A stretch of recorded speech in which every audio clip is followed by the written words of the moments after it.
दादांचं या ठिकाणी आगमन होत आहे. अगदी अगदी काही क्षणामध्ये दादांचं आगमन होतं. मी समोर थांबलेल्या लोकांना विनंती करतो, कृपया सर्वांनी बसून घ्या जरा खाली. सगळ्यांची वस्त्र आली पाहिजे.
खाली बसून घ्या कोणी उभं राहू नका.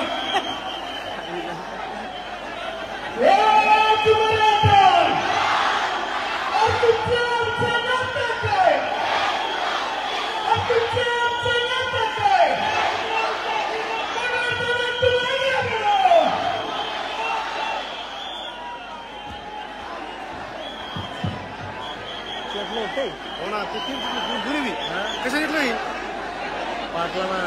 पाटला मी गेलो.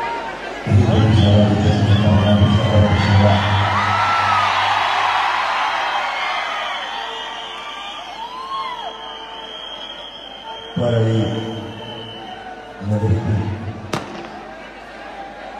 परिसरातील जमलेल्या माझ्या तमाम बांधवांना माझा मानाचा विषय.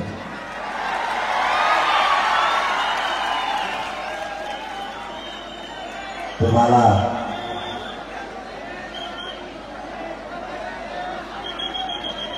संवाद बैठक घ्यायची सांगितली. तुम्ही तर सगळ्या महाराष्ट्राचा व्यापार तोडून विराट सभा घेतली.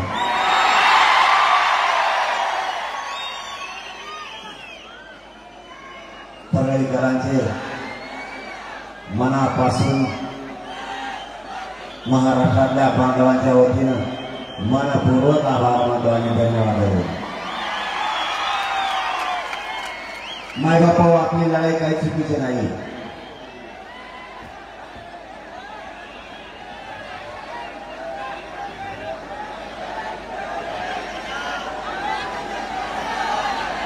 कशाचं काय रे मोठ्यात काय आवाज बंद करा मधले लगेच.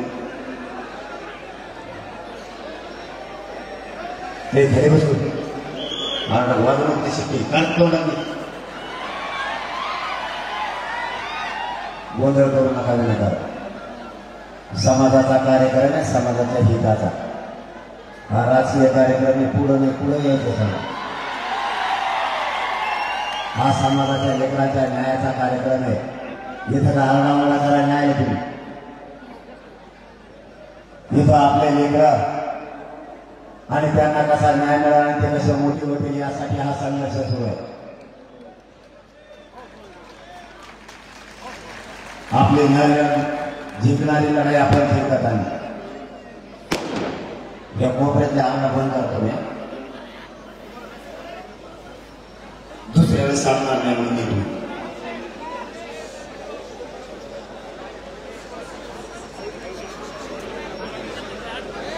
मला 10च्या आत कार्यक्रम होतायचा, कारण मी कायद्याचा आणि आदर्श आचारसंहितेचा मान सन्मान सुद्धा करतो. 10च्या आत कार्यक्रम होतायचा आणि माननीय न्यायालयाने आज जे काय नियम सांगितले त्याच्याही अधीन राहून निकाल करणार, पण सुट्टी नाही.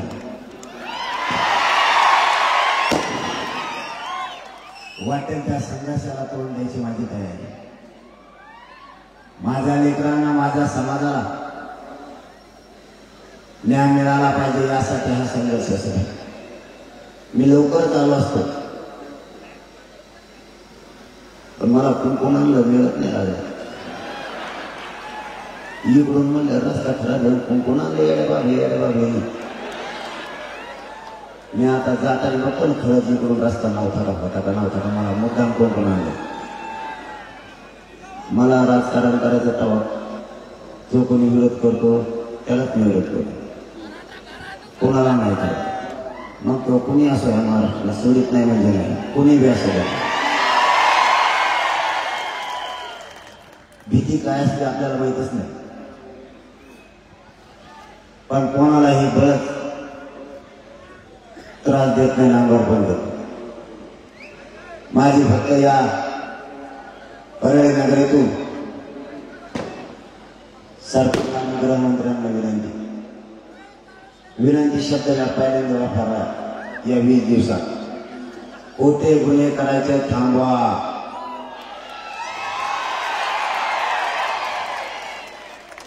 सामाजिक बोर्ड लावण्याचा आम्हाला अधिकार आहे, त्या बोर्डावरती काही नाही, त्याच्याबद्दल मान्य न्यायाला काही जाणार आहे.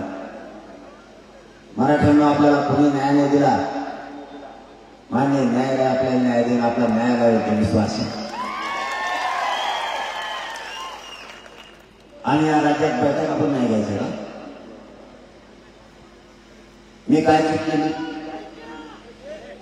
मी अशी काय चूक केली? इमानदारीला माझ्या समाज बांधवांचा मी प्रश्न मांडतो, ही चूक केली का? मी निष्ठा माझ्या समाज बांधवांवरती माझी निष्ठा आहे. मी समाजाला दैवत मानतो. मी कोणाला फुटतही नाही, मॅनेज मिळवतो. कारण मला गोरगरिबांच्या लेकरांचा आक्रोश, माझ्या समाजाचा आक्रोश मला नाही सहन. मी काय कमावण्यासाठी नाही थांब. माझे लेकर आक्रोश करतात, माझे गोरगरीब समाजाचे लेकर न्यायासाठी कावं बोलतात. मी सगळ्या नियमाच्या अधीन राहून आम्हाला उपोषण करतो, तरीही मंडप काढण्याची भाषा. आम्ही जी शिबिर लावली त्यावरती गुन्हे दाखल करतो. 4 महिन्यापूर्वी एक वाजवून होते बंद कर, बसल्या बसल्या तिथं काही कुठं नाही करत. घोडी देत होते मुंबईला असंच केले. पंजाबी 21-31 तारीख गेले बरंच सर कोण गेलं कोण त्यांचे त्यांना जर म्हणलं ना तिकडे रस्ता आहे तिकडे जाऊ नको, मग तर डांबरच चांगलं करायला म्हणले. मंत्र्याचे बंगले तिथं काही करू मग खिचडीच शिकायची केली. मोहन कामच ते करते, जे पाहिजे ते द्यायचं आपल्याला. नको माय बापा शक्ती व्हायला व्हायच्या. आता त्यांना थोडं समाजाला मिळून द्यायचं, कसं मिळत नाही तेच बघायचं. वायफाय कामात नको. जिथं आपल्या बांधवांचा फायदा नाही ते काम नाही करायचं. जिथं आपला फायदा आहे तिथं आपली शक्ती एकजूट झाली, वायाला नाही जाऊ द्यायची. जे होईल ते होईल, परंतु काय वायाला जाऊ द्यायचं. गृहमंत्र्यांनी आता तरी खोटे गुन्हे थांबवले. तुम्ही जितकं कराल तितके समाजाचे लाट नाराजीचे तुमच्या अंगावर यायला ते करू नका. आता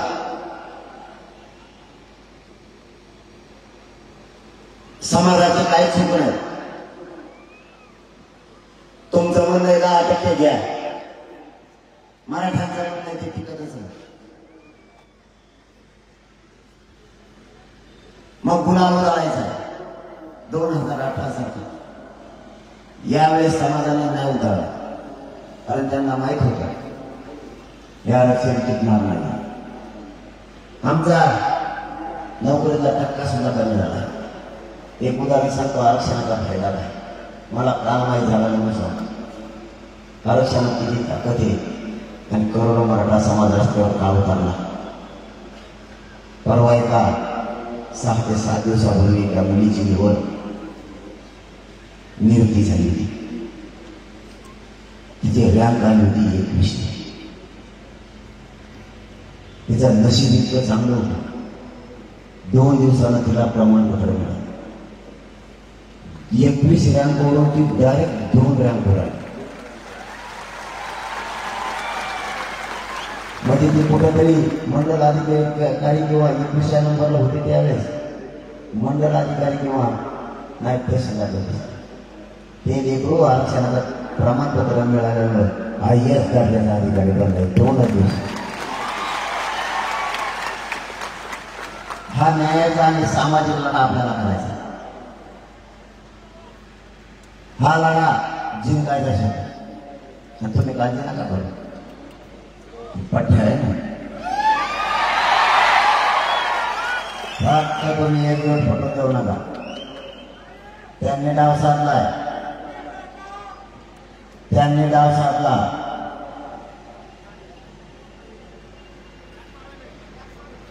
कॅबिनेट बैठकीत सगळ्या सोयीची अंमलबजावणी करू म्हणून सांगितलं. आचारसंहितेच्या अगोदर कॅबिनेट घेतली. दोघंही माझ्याशी बोलले. वरळीतून जाहीर करतो मी ते, मुख्यमंत्री पण आणि गृहमंत्री पण नाही अंमलबजावणी केली. खोटं बोलून पुन्हा डाव साधला आणि आदर्श आचारसंहिता लागला. त्यांना माहीत होतं आचारसंहितेत काही करता येत नाही आणि माझ्या समाजालाही माहिती आचारसंहितेत आता काही करता येत नाही. पण ते विसरून गेले. आदर्श आचारसंहिता संपली की गाठ आपल्या बरोबरच येतो ना, सुट्टी नाही. काही झालं तरी नाही. मराठ्यांचं आरक्षण ओबीसीत निघाला.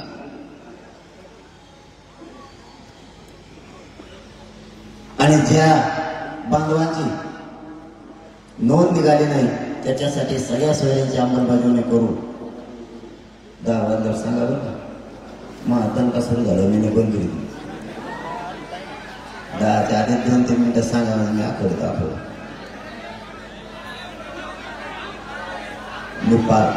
मी पालन करतो म्हणून तर आंदोलन टिकलंय.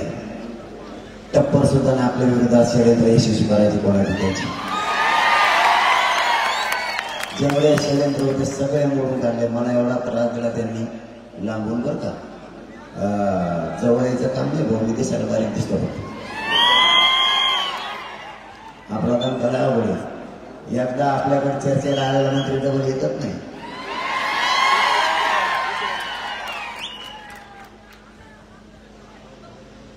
आपण खरं बोलतो, समाजासाठी ते झिजावलाय. तर हातावर मरण घेऊन चालतो दर दिवस, पण समाजाशी गद्दारी नाही करू शकत. सांगताना सांगितलं त्यांना नाही विकू शकत. मायबापा तुम्हालाही सांगतो, माझ्या स्वार्थासाठी मी माझ्या जातीला नाही विकू शकत. माझे लेकरं सुखी होतील, पण करोडो लेकरांचं वाटलं करून ते पाप डोक्यात घेऊन मी रस्त्याला नाही फिरू शकत. त्यापेक्षा मला जेलमध्ये बसून सडायची वेळ आली तरी सडल, पण मराठ्यांची मरेपर्यंत गद्दारी नाही करणार हा शब्द आहे आपला बरोबर.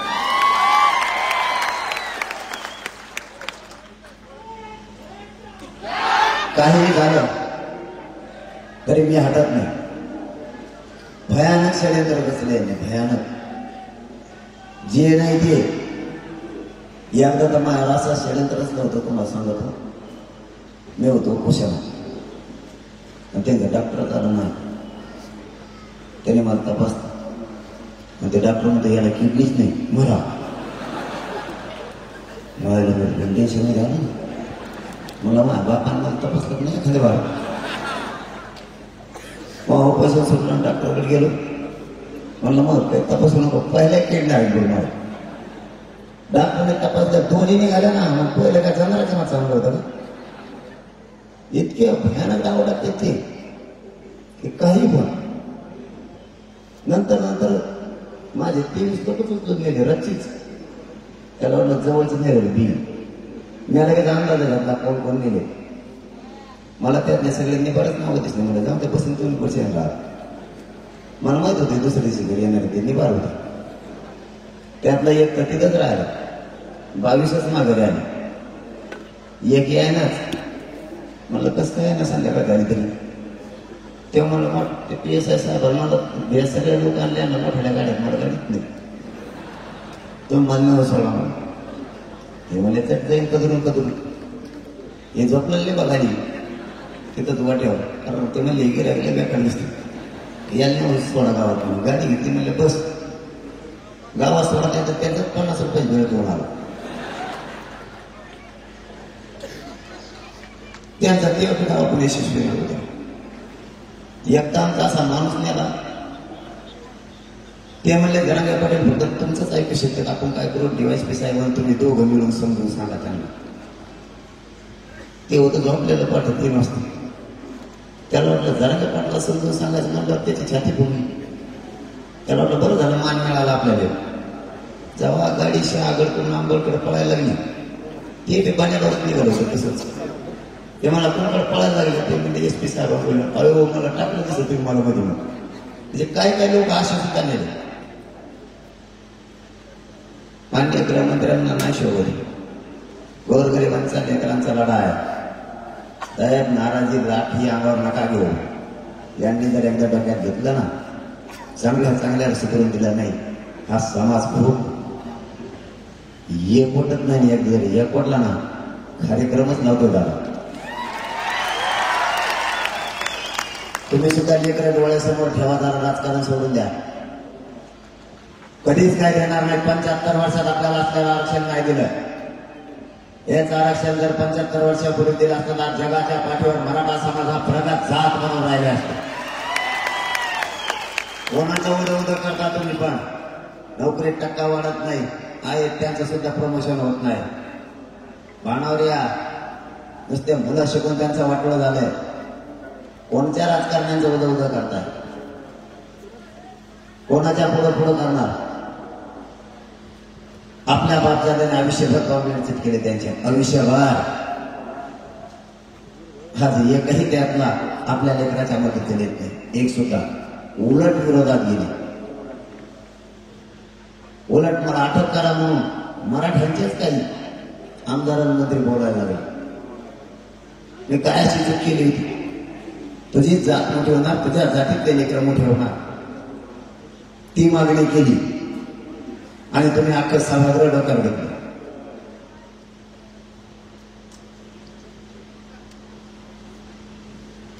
झालं लाईट यायचा टाइम झाला का 9 वाजले. मला तर 9 वाजता भरच वाटतं हातात हात द्यायचं. 9च्या पुढं माय बापा मी हातात हात द्यायचाच बंद केला. हातात हात घेतं मला म्हणतो मोबाईल कडे बघा मग कुकड बघतो मी. त्यांनी काय टाकलेले असते कारण मला घेत नाही ते. हातात हात घेतं सतत फोटो मयच काढतात मलाच घडवलं होतं. आपल्या बांधवांना फक्त एकच काम करा. आपल्या लेकरांना पिढ्यांना पारचा आयुष्याचं आरक्षण मिळवून द्या आणि व्यसनापासून लांब जा. आपली जात प्रगत झाल्याशिवाय राहणार. आपल्याला काही बदल करावे लागणार आहे.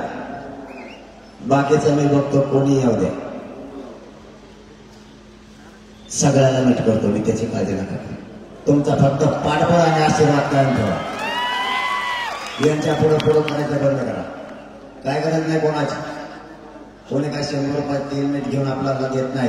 आपला संसार आपल्याला चालावा लागतो आणि आपले लेकर आपल्यालाच मोठे करावे लागतात. काय गरज नाही कोणाच्या मदतीची.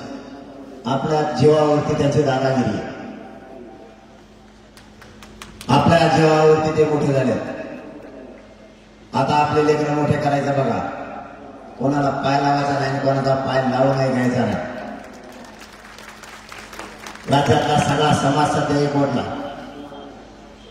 3 वर्षाच्या लेकरापासून 90 वर्षाच्या बाबापर्यंत सगळ्यांच्या तोंडात एकजुटीची भाषा आहे. ही लहान क्रांती नाहीये. तुम्हाला आनंदगावचं उदाहरण सांगतो. तुमच्या तालुक्यात येते वडवणी किती भयंकर सेवा. मी तिथं तारीख दिली होती मला माहितच नाही. तिथं काय घडलं त्यांनी सांगितलं. तिथल्या एका मुलाचा ऍक्सिडेंट 2 दिवसापूर्वी झाला होता. अगोदरच्या दिवशी उद्या कार्यक्रम होता.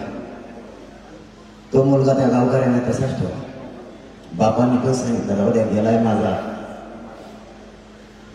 आता काय तो वापस येईल का, पण समाजाचा एवढा मोठा कार्यक्रम आहे, थांबू नका. काय त्या बापानं आणि गावानं काळजावर दगड ठेवला असं. एवढं मोठं दुःख झालेलं असताना पचवायचं कसं. समाजाची एकजूट काय असते ते सांगतो तुम्हाला.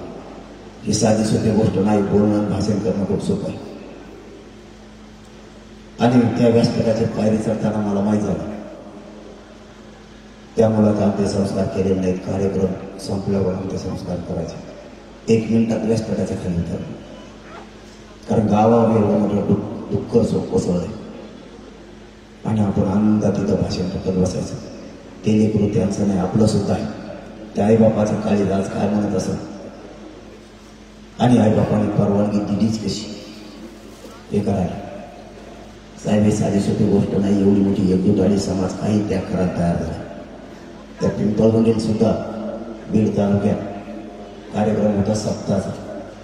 आणि सध्या परिस्थिती अशी, लग्न जर असलं, लग्न जर झालं तर लोक ताबडतोब पण ते जेवायला बसतात. नसता गावाकडे निघून जातात. किंवा सप्त्यात जरी काल्याचं कीर्तन झालं की पंगत सुरू होती. मला जायला 1.5 घंटा लेट झालं. काल्याचं कीर्तन संपून एकही माणूस जेवायला बसतात.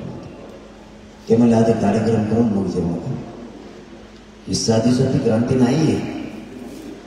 ही जर सरकारला कळत नसल, ही जर आक्रोशक भावना कळणार नसल, त्याला सुद्धा समाजाचा नाविलाज आहे. समाजाला सुद्धा काही मर्यादा आहे. स्वतःचे लेकर त्यासाठी आता डोळ्यासमोर ठेवा. जो आपल्यासाठी त्याच्यासाठीच इथून पुढं आपण सुद्धा नसताना. मला ह्याच अडचण बंधन घातलं तू, नाही तर मग आले दंगा बेकार असतो.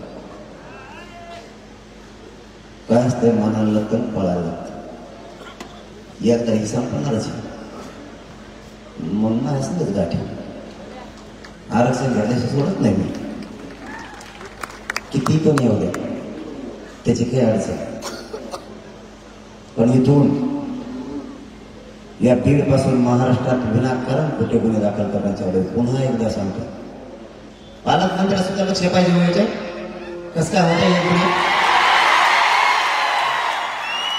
कोणते गुन्हे दाखल होते कसं काय. दोघांचं एक मत नाही ना. गृहमंत्र्याचं त्यांचं. आपण बळच कोणाच्या विरोधात बोलत नाही. त्यांनी एकदाच चुकले होते ते एकदाच बोललो. त्यांनी हातभर पोस्टर लिहून टाकले आणि बोलायचं बंद केलं. त्यांनी हातभर पोस्टर लिहून टाकले मी समाजासाठी काय केलं. मला जाऊ द्या, चांगला मला दिसतं. आता एवढे मोठे गुन्हे व्हायला लागले. पालक होतो तुमच्याकडे, आम्हाला तुम्हाला आज भांडावं लागणार आहे. ज्याच्याकडे पालक होतो त्याच्याशीच भांडावं लागतं, त्याच्याकडेच नाराज व्यक्त करावं लागतं. तुमचं काम आहे. जाणून बुजून असं का होतं या विषयावर गृहमंत्र्यांचा फोन आला म्हणून मी त्यांच्याशी बोललो. गृहमंत्री मोठे का एसपी मोठे, ते म्हणले मी नाही सांगितलं. एसपी साहेबाला का स्वप्न पडलं का बळच गुन्हे दाखल करायला. तुम्ही सांगायच्या अगोदरच नांदेडची एसपी माझ्या घराला जाऊन नोटीस चिठ्ठी दिली. बळच आमदार घ्यायची त्यांना काही गरज आहे का. गृहमंत्र्यांनी सांगितल्याशिवाय दुसऱ्या दिवशी सकाळी काढायला लावले मुख्यमंत्र्यांनी. ते म्हणजे त्याच्या दाराची काढा. मला राम त्या चिटक्यात गरबी मला चांगला दिसायला. कारण चौगुण चिटकेल्यामुळे फारशा बसलेल्यात का कागद चिटकेलेत मिळाला. मग घराला डेंजर आहे. मला यासाठीच लावली त्यांनी, माहिती झाली तुम्हाला. मला यासाठीच लावली त्यांनी. यासाठी कुणाला असतील ज्याने 1000-1500 पूर्ण केले त्याच्यासाठी. ज्याने हजारो कोटी रुपये भ्रष्टाचार केला त्याला. एखादा मोठं हत्याकांड आहे त्याला. एखाद्या मोठ्या गोष्टीचा उलगडा होत नाही त्यासाठी. माझ्याजवळ आहे का. महाजर पॅकेट चोराने आणलं ते 2 दिवस भाकर खातो. माझ्याजवळ आहे काय सगळ्यात बेकार गिरायक लागला म्हणतो आज ते चोर सुद्धा.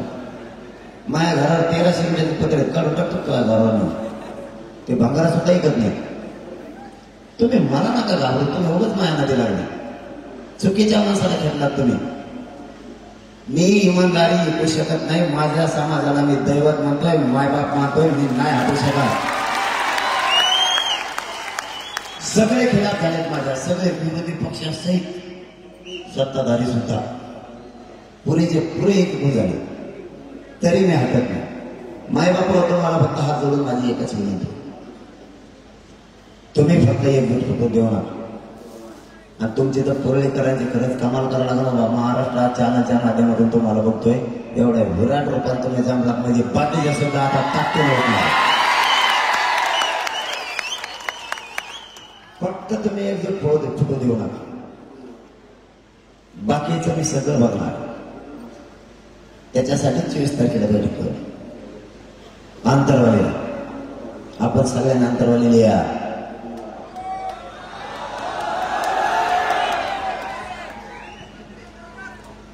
त्या दिवशी सण आहे होळीचा, असू द्या. आपण तिकडे यायचं कवर कोड्यान भजे खाता.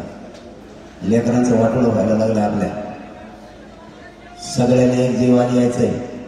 अंतिम निर्णय समाजाला बाहेर काढायचा ठरवला त्या दिवशी.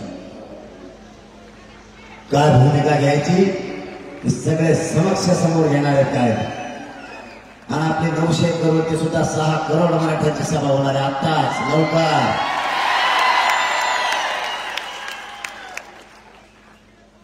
आपल्याला फक्त 2000 एकर कमी पडले पार्किंगसाठी. बाकी सगळं गोळा झालं. आणि तुम्हाला ते दुसरं पुढे कोणी सांगितलं रे फॉर्म भरायचं म्हणते का काय डोक्यात काम करून भेटत तुम्ही माया. किंवा महानिर्णय नाही बरं का नाही देताना माझ्या दगडून, ते समाजाचा निर्णय. आता एका जिल्ह्यातून तुम्ही 10,000-20,000 फॉर्म भरायचं म्हणता. तुम्हाला चिन्ह काय द्यायचं रे? कांदा, बटाटो, तांबटो, गोठे, गाठे. आणि त्यांचं सापडलं का तुमच्यामध्ये? आणि एखाद्याला जर नातू उभा राहिला आणि सकाळीच बाबा म्हणले मा नातू आता खासदारच होईल, आणि बाबा जर सकाळी नंबर लागला बाबाला दिसतच नाही, आणि बाबा जर 3 वर्षावर चिन्हच नाही सापडत, बाकीच्या का मतदान करायचं? या परळी शहरातून महाराष्ट्रातल्या सगळ्या समाज बांधवांना जाहीरपणाने आवाहन करून सांगतो, यावेळेस 100% मतदान करा. 100%. कारण ही निवडणूक आयोगच म्हणते 100% करा, मी म्हणतो 100% करा. मी काय वेगळं सांगायला काही, मी तेच सांगायचं. पण यावेळेस समाजाने 100% करायचं नाही करायचं.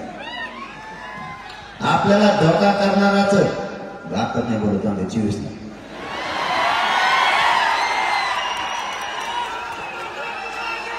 आपल्या लेकराच्या अंगात विष घालायला निघाले ना, मग 24 ला बघू. आता 24 तारखेला बैठक तिथंच दिसे. आता यांना काय झालंय, यांना आपल्या समाजाची भीतीच वाटत. बाकीच्यांची भीती वाटते, शिक्का मारतात ना. मराठ्यांचा शिक्का काय असतो ना, 24 तारखेला बैठक गेल्या होणच जाऊ द्या.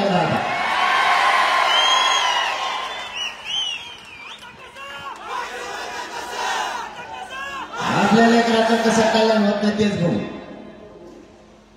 मी बळच सांगतो तुम्हाला, बळच कोणाला बोलत नाही. गृहमंत्री साहेबाला बळच बोललो का मी 2-6 महिन्यात? खरं सांगा. मग आता कोणी अंगावर बळच येत नाही, तुम्ही बळच बोला म्हणून काय उपयोग का? अंगावर येऊन द्या, पठ्ठ्या आहे ना, काय फाटायची गरज नाही. पण बळच नाही, त्याला माणुसकी नाही म्हणून. आपल्याला माणूस इतका धर्म पण निभवायचा आहे आणि कायद्याच्या चौकटीत पण राहायचं. ते बोलले म्हणून मी बोललो, मी काय चूक बोललो? ते म्हणले काय कोण म्हणला, मग तुम्ही म्हणले होते म्हणून आम्ही म्हणलो. पालकत्व जनतेनं तुमच्याकडे दिले राज्याचं, राजगादीवर त्यांनी तुम्हाला बसवलंय, तुमची जबाबदारी आहे. कायद्यात दुरुस्ती करण्यासाठी अधिसूचना राजपत्रित तुम्ही काढली. राजपत्रित अधिसूचना जर तुम्ही काढली तर राज्यपाल पद अस्तित्वात आहे, विधानसभा आणि विधान परिषद अस्तित्वात आहे, जिल्ह्यात पालकमंत्री पद अस्तित्वात आहे. मग का सगळ्या सोयीची अंमलबजावणी नाही केली? अधिसूचना तुम्ही काढली, अंमलबजावणी करणं जबाबदारी तुमची, आमची नाही. जी व्याख्या दिली अधिसूचनेची सगळ्या सोयऱ्याची ती सुद्धा आमच्या व्याख्याप्रमाणेच व्हायला पाहिजे. ती टिकवण्याची जबाबदारी स्वतः सरकारची. विशेष अधिवेशन 20 तारखेला 15 तारखेच्या ऐवजी 20 तारखेला बोलावलं आणि तिथे हे गाव साठला. महाराष्ट्र सगळा डोळे लावून बसला होता की आता सगळ्या सोयऱ्यांची अंमलबजावणी होणार आहे. पण तिथं सुद्धा गणित काळा केला गेला, तिथेही डाव टाकला. न टिकणारं 10% आरक्षण दिलं आणि सगळ्या सोयरीची अंमलबजावणी पाठीमागे ठेवली. हिंदू कोड बिल मध्ये सगळे सोयरे शब्द बसतोय, ते आरक्षण टिकतंय, तरीही नाही दिलं. त्यांनी 10% दिलं ते टिकतच नाही. या पर्याय मी जाहीरपणाने सांगतो, तुमच्या शिक्षणाचा लॉस करून घेऊ नका विद्यार्थ्यांना. तुम्हाला जर वाटत असेल ते घ्यावं तर तुम्ही घ्या, पण ते आम्ही स्वीकारलेलं नाही. फक्त तुमचं भरतीमध्ये त्याच्यात वाटोळ होऊ नये एवढी आमची भावना आहे. कारण त्या 10% आरक्षण दिलं त्या दिवशी ईडब्ल्यूएस सुद्धा रद्द केलं गेलं आणि हे 10% आता वापरता येत नाही. काही पोरांचं म्हणणं नाही या 10%चा सुद्धा उपयोग आम्हाला नोकरी भरतीत होत नाही. मग दोनही बाजूने आम्हालाच काय घेणं? त्यांचं म्हणणं होतं हे 10% घ्या, पण गृहमंत्र्यांचं म्हणणं आहे 10% आरक्षण दिल्यामुळे मराठा समाज खुशी. 10% आरक्षण ते टिकणारच नाही, ती मागणी आमची नाहीच आहे. मी या पुरळे नगरीतल्या सगळ्या बांधवांना प्रामाणिकपणे विचारतो, 10% दिल्याला आरक्षण टिकणार नाहीये, ते दिल्यामुळे तुम्ही खुश आहेत का? मग गृहमंत्री कसं काय म्हणतात मराठा समाज खुशी आहे? ते माझ्याकडे तुमच्या भोवती ते 4-5 जण हिंदीत त्यांच्यामुळे म्हणतात का समाज आहे? हे म्हणजे समाज नाही. तुमच्या भोवती हिंदून आमच्या विरोधात आवाज उठवणाऱ्याचे यावेळेस बघा दशा कशी होती. आता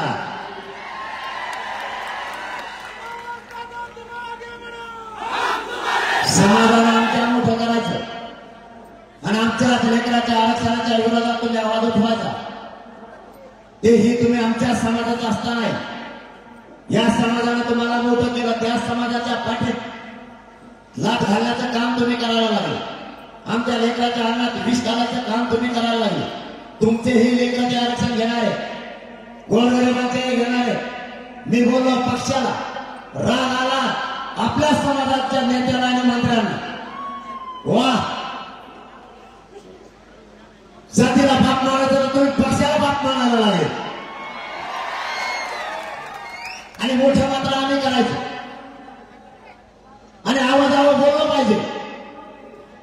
तसं वागावं लागतं, मग सन्मान समोरून मिळत असतो. फुकट सन्मान द्यायला आम्ही मोकळे नाही. कुठली भाषा कोणाला शिकवायची? छत्रपतींचे विचार आम्हाला शिकवायचे आणि तुम्ही मात्र गोरगरिबांच्या लेकराच्या अन्नात माती घालायची. ही कोणती भावना आहे तुमची? 10% मान्य नसूनही ते दिलं, सगळ्या सोयऱ्यांची अंमलबजावणी मागे ठेवली. हैदराबादचं गॅजेट मागे घेतला म्हणून सांगितलं.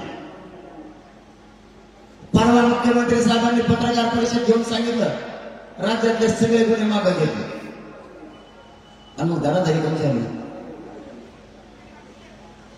काल पण मला कळालं बीडमध्ये कुठेतरी गेले होते. जालन्याच्या लोकांचा बीडला काय संबंध आहे?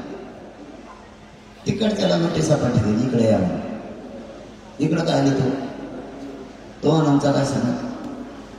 कुणी सांगितलं? ते म्हणतात वरून कुठून? वरचा मला रोज संध्याकाळी फोन करतो 3 वाजता. त्यांनी आता अशोक चव्हाण साहेबच पाठवले, बघितले तुम्ही गेले. म्हणलं आता काय आले तुम्ही आचारसंहिता लागल्यावर काढी लावायला आमची आता काय उपयोग पण त्यांना लय बोललो नाही कारण खरं सांगतो कोण बोललो नाही ते म्हणले मी समाज म्हणून आलो म्हणलं मग तुम्हाला बोलून काय उपयोग ते सरकार म्हणून नाही ते नीट बोलला तर हाई आता आचारसंहिता त्याच्यामुळे नाही बोलत तुम्ही काळजीच करू नका तुमच्या लेकराच्या डोक्यावर गुलाल टाकल्याशिवाय हा तुमचा मुलगा माणूस जरा घ्या हातातच नाही या मी माझ्या विरोध यासाठी जमली माझा शब्द आज तुम्हाला जेलमध्ये जरी सोडलो तरी तुमच्या लेकराशी मरेपर्यंत तुम्ही गद्दारी करणार नाही मरेपर्यंत त्यांना काय नाही माझ्या जन्ममध्ये आणि हे मला अटक करायचं नाही मला अटक करणं एवढं सोपं आहे हे आग्यामुळं हे नुसते गाडीला आड जरी झोपले तरी 1.5 वर्ष लागेल तुम्हाला यांना उठलायला मला पाहून येतो कधी कसले स्वप्न बघतो मी आहे किती वाजले 10:30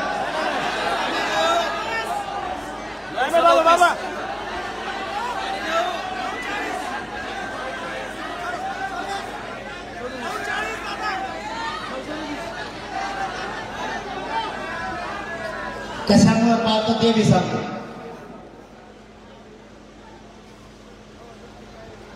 आपलं राज्य कायद्याचं आहे आणि आपण ते पाळलं पाहिजे राज्य आपले गाव आपले तालुके आपले यांची फडफड थोडी दिवस राहिली आता यांची फडफड आत्ता बंद होणार यांच्यावर कोणता समाज असा नाही की ते नाराज नाही पुढे पुढे करायला लागलेले सध्या सगळे पण त्यांना ते कळणार ते त्याच्यात नसते ते पदाच्या आणि त्याच्या लक्षातच नाही इकडं लाट प्रचंड मोठी उसळली हे समाज काय आहे नजर ठेवत नाही ही सोपी गोष्ट नाही विराट मोठी संवाद बैठकी सभा नाही तरी सभेपेक्षा प्रचंड मोठी झाली आणि तुम्हाला जर सभा सांगितली असेल तर तुम्हाला काय 150 एकर लागत होतो का पण हे तरी सरकारनं आता तरी समजून घेतलं पाहिजे काय होऊ शकतं तुम्ही काळजी करू नका मी आजारी जरी असलो तरी हटत नाही आजारीपणा माझ्या लक्षात आलं मी माझं कुटुंब बाजूला सारून या समाजाला मायबाप आणलेले 7 महिने झाला आणखी घरात शिवलं आणि तुम्हाला न्यायाधीश तर शिवणार म्हणजे त्याची काळजी करू नका मला परवा माहीत झालं माझी मुलगी ऍडमिट आहे संपादन झालं म्हणजे माझी पाठ थोपटून नाही घेत तुम्हाला सांगू मला दुसऱ्याने सांगितलं की तुमची मुलगी 3 दिवसापासून ऍडमिट असते आणि मी संभाजीनगरच्या दौऱ्यावर होतो त्याच हॉस्पिटलच्या जवळून आम्ही गेलो समाजाला डावलून मी नाही गेलो तिकडे कारण माझा समाज रस्त्यावर तो उभा होता वाट बघत होता मी अगोदर समाजाला भेटलो नंतर दुसऱ्या दिवशी रात्री त्याला जाऊन भेटलो ती झोपल्यावर पोरगी झोपल्यावर उठवला कारण मी मला भेटून मला परळीचे उद्या दौऱ्यावर जायचे मला अंतरवाली जाणं गरजेचं आहे एवढं म्हणलं त्याला रडायला लागलं म्हणून मी तिला झोपू दिलं निघून आलो आज परत दुपारी कळालं वीर हॉस्पिटलच्या डॉक्टरांचा मला फोन आला होता बीडचा तुमची आई सुद्धा 2-4 दिवसापासून भेटली आजही माझं जाणं होत नाही उद्या जाईल असं वाटतंय बघा मला तुम्हाला एवढंच त्याच्यातून सांगायचं तुम्ही सुद्धा आठवू नका आपल्याला आपले करोडो लेकरं मोठी करायचं जीव गेला तरी मी नाही मागा आता तुम्ही एकजूट फुटून देऊ नका आपल्या लेकरांचं कल्याण होईल एकदा जर पिढ्यांना पार्थ त्यांना आरक्षण मिळालं ना आपल्याला कोणापुढंच हात पसरायची गरज नाही लागणार आपलेच लेकर अधिकारी बनतील कोणत्या नेत्यापुढे तुम्हाला हात पसरायची गरज नाही लागणार लढू लागा संघर्ष करू लागा त्रास होईल होऊ द्या आपण काय पूर्ण नाही केले जामून बघून गृहमंत्री खोटे गुन्हे दाखल करायला लावतात इथल्या पोलिसांचा काय दोष नाही महाराष्ट्रभराचा मी जाहीरपणाने बोलतो ह्या गोष्टी इथला दोष असतो तर डायरेक्ट म्हणला तो यांचा दोष हे सगळे कारण आम्ही गृहमंत्र्यांचे आपण गुन्हे केल्याने काळजी करू नका काय घ्यायची गरज नाही गेले खोटे गुन्हे दाखल सहन करू आपल्या लेकरं मोठी होते आपण बघू तर पुढची पिढी आपली शांती साथ सावलीत राहील आपल्याला सहन करावंच लागणार पण तशी बोलच कळली होती मग कळत मग काय बोर्ड आपलं गेलं होतं काय दगड हाना करा म्हणून काय करायचं गरज होती बोर्डात काय गेलं तुमचं त्याच्यावर काय पक्षाचं चिन्ह आहे का त्याच्यावर काय आहे? आता माझ्या फोटोचं जर तुम्हाला एवढं फेरी फोटोमुळे जर तुम्ही फोटो करत असले तर मी बी हातात नाही, माझा समाज बी हातात नाही. बघा आपण पुढे काय होतं केलंय का तुम्ही? विनाकारण वातावरण नाराजीत रूपांतर करायला लागला विनाकारण. आज मान्य न्यायालयाने काय सांगितलं ते तरी सरकारनं समजून घ्या. मी उपोषण लागलो त्यावेळेस उपोषण मोडायची तयारी. मान्य न्यायालय सांगितलं तुम्ही हात फिरवू शकत नाही, मिळते त्या मंडळाला पण आणि उपोषणाला. आता फक्त तुम्ही म्हणतात तसं मी म्हणतो. बोलू का ताई? तुम्ही ऐकतोय?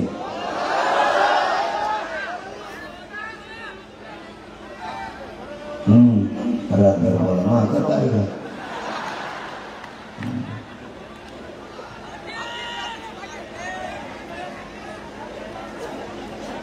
अरे मला माझी दशा काय ना मला माहिती. मला चालता सुद्धा येत नाही उपोषणात. माझं शरीर सुद्धा मला साथ देत नाही माझ्या पोवाला. तरी माझं सरकार माझे काय हाल होत नाही फक्त माझ्या गाडीतल्या लोकांनाच माहिती. पण मी माझ्या समाजासाठी नाही. मला माहिती आहे एक जीव गेला तरी चालेल, पण करोडो लेकरांचे जीव सुखी झाले पाहिजे त्यासाठी संघर्ष करायचा. ज्याला अनुभव येतो त्याला एवढं. त्यांनी खूप षडयंत्र असलेत माझ्यावर. आता नवीन षडयंत्र आणले. मला पाठीमागे 1 महिन्यापूर्वी प्रकाश आंबेडकर साहेबांनी सांगितलं हे जर ऐकत नाही ना म्हणजे मी तर सरकार सलांच्या माध्यमातून सलांमधून मला विषबाधा करणार. त्यांना ते डावमय झालं ते जो बंद केलं. त्याच्या अगोदर मुंबईला जाताना त्यांनी ट्रॅपलाच लावता माझ्यावरती 16-17 जणांचे नाव. मला मंत्री आणि आमदार सहित माहीत झाल्याचं मला कोण ते निवड केल्याला माहीत झालं. मला माहीत करून होतं माहिती तुम्हाला. आणि मग त्यांना कोण माहीत होतं ते सांगतो. मग बहुतेक 2-4 जण त्यांनी फोडले. अंदाज दिसतो कारण मी काही इकडे केलं की त्यांना कसं समजलं. याचा अर्थ फोडले. साहेब तुम्ही पैसे देऊन किंवा आम्हीच दाखवून फोडले असतील पण तुमच्या आसपासचे मी फक्त इमानदारीवर फोडून ठेवले. तुम्ही तिथं काय गाव रस्ता आहे तो लगेच मला माहिती. तो सांगताना सांगतो मला पाटील मी त्यांना दैवत म्हणतो त्यांच्यापेक्षा मला मोठं कोणी नाही. पण मग जाग जागी झाली. इतके वाईट शब्द बोलले 2-3 असा त्यांनी डाव राखलाय. तुम्ही बघा त्याच्यावर काय करायचं. मग दुसऱ्या दिवशी सगळ्यात वाजवतो लगेच. त्यांना एकच टेन्शन आहे का आपल्यात कोणी सगळ्याला बेजार आपण केले आणि याला आपलं माहीत नसतं काय होतं. इमानदारी निष्ठेत एवढी ताकद आहे तिला कोणीच रोखू शकत नाही कोणीच.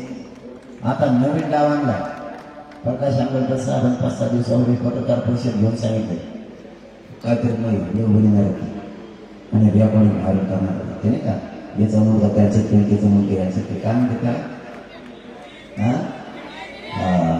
इंग्लिशचं मध्ये जमत नाही. इंग्लिशचं मध्ये ते करून टाकणार आणि मला बदनाम करणार. का मी त्यांचं ऐकत नाही, मी त्यांना फुटत नाही, मॅनेज होत नाही म्हणून याला संपवता बदनामी करू. साहेब पुन्हा एकदा सांगतो मी व्हिडिओचं नाही रेकॉर्डिंग नाही तुम्हाला काय टाका मराठ्यांपासून मी लांब जात नाही आणि आरक्षण घेतल्याशिवाय तुम्हाला सोडी सुद्धा. कारण तुम्ही कसले प्रयोग केले तरी शिवसेना होऊ देणार नाही, होऊ देणार नाही. त्यांचं म्हणणं आहे माझा भाऊ सत्तेच्या आणि मराठ्यांच्या मधला मी काटा किंवा जोपर्यंत समाजाकडे इमानदारी निष्ठेनं काम करीन तोपर्यंत एक आरक्षण द्यावं लागत नसता. आपलं उलट पालट झाल्याशिवाय राहणार. मी काय चूक करतो इमानदारी माझी काय चुकी. समाजासाठी जीवाची बाजी लावून लढतो. सगळं कुटुंब बाजूला सारलं आणि तुम्हाला मायबाप आणि दैवत म्हणलं ही चूक आहे माझी. माझ्या समाजाने मला काही कमी नाही पडून दिलं. माझ्या समाजाचा मला मनापासून गर्व आहे आणि स्वाभिमान सुद्धा आहे की माझ्या आई बापाची तुम्ही मला आठवण सुद्धा नाही दिली की माया माझ्यावरती तुम्ही केली. तुमच्याशी गद्दारी नाही करू शकत. मला कशाची गरज नाही ना त्यांच्या पैशाची गरज आहे ना पदाची गरज आहे. कारण माझ्यासाठी हे सगळ्यात मोठं पद आणि संपत्ती सगळ्यात मोठी. हे वैभव माझ्या नशिबात आला कोणाच्या नशिबात नाही आहे. असं एकच सभा नाही की तिला 4-5 लाख लोक नाही पाठीमागे झाले, एकही सभा नाही की तिला 2 लाख माता मावल्या नाही. आज सगळा समाज एका बाजूला झाला. यांच्याशी गद्दारी मी नाही करू शकत. लेकरं बाळा घेऊन रस्त्यावरती आल्या, स्वतःच्या लेकराला न्याय मिळावा म्हणून वयोवृद्ध माणसं सुद्धा रस्त्यावरती आल्या. यांच्याशी गद्दारी करणारी पैदास माझी नाहीये. तुमच्याशी मरेपर्यंत मी गद्दारी नाही करू शकत. काय होईल ते होऊ द्या.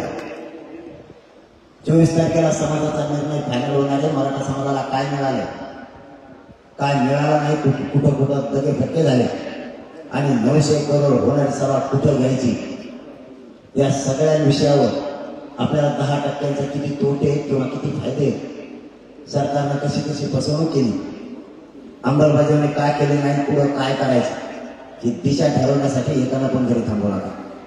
सगळ्याचे सगळे अंतरवाडीकडे या. कालपासूनच तिथं भव्य मंडप उभारण्याचं काम समाजानं सुरू केलंय. समाज कमी नाही पडत कुठं. समाजाने पुरी शक्तीपणाला लावलेला आता आणि आपण दंड तोडून तयार राहा. आपल्या लेकराला आपल्याला न्याय द्यायचा म्हणजे द्यायचा. काही झालं तर हरकत नाही. आपण आज हे विराट रूप वैद्यनाथाच्या नगरीत दाखवलं. या वैद्यनाथाच्या नगरीतून राज्यातल्या सरकारला पुन्हा एकदा सांगतो, पुन्हा आमच्याशी खेटायचं काम करू नका. खोटे गुन्हे बंद करा. आणि मराठा समाजाची जी मागणी होती ती तर तुम्ही आता दिलीच नाही. ती का दिली नाही आणि कोणी मिळू दिली नाही, कालच्या कॅबिनेट बैठकीत कोण आढावा पडला तेही समाजाला कळू द्या. आणि कोणत्याच नेत्याने आमच्यासाठी काही केलं नाही. त्यामुळे तुम्ही कोणाच्या पुढं करायची गरज नाही. तुमची शक्ती इतकी मोठी आहे की चांगले चांगले भुई सपाट होऊ शकते एवढी शक्ती समाजाची. तुम्हाला जाता जाता माझी एक विनंती आहे, एकजूट राहा, एकजूट फुटून देऊ नका.